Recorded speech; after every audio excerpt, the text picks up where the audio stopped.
Well, good morning. I wanted to welcome you to the first video podcast for Anna Schutz.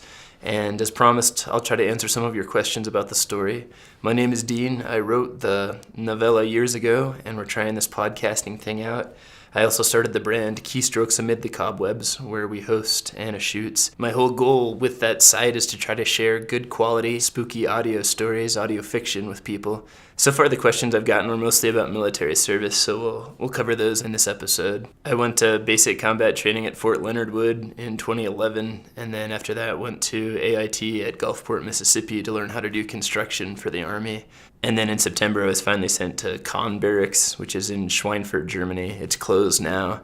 But at the time, it was just kind of a spooky place. My unit was already deployed. The whole place just kind of had a creepy vibe. On the front gate, if you looked past some of the barbed wire and stuff, you could see where they still had like the German eagle.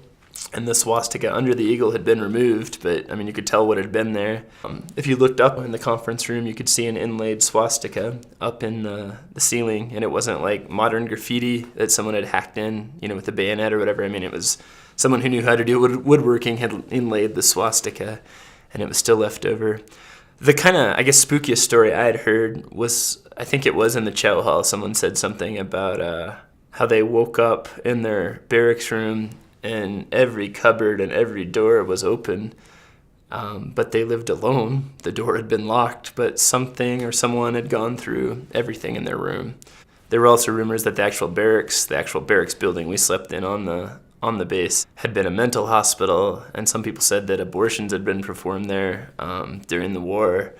I don't really know. I never saw anything that creepy, but at night I would go running, and it was creepy at night, though, to be out in the woods running around, and you would see fog like from the Lon Chaney from like the Wolfman movies, and all that spookiness was what inspired me to write the story. The other thing that I encountered was just a lot of very frustrated, angry, lonely people who had a lot of problems. I met a lot of people who drank too much probably and did all kinds of things they shouldn't as a way, I guess, to deal with what made them unhappy.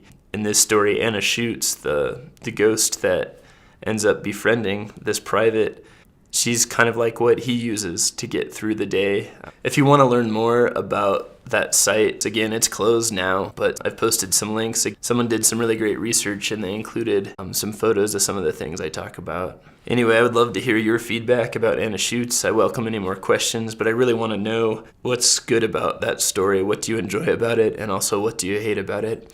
I really appreciate your listening or watching or however you've consumed it, and I hope you have a good day. We should have Chapter 14 up pretty soon. Thanks.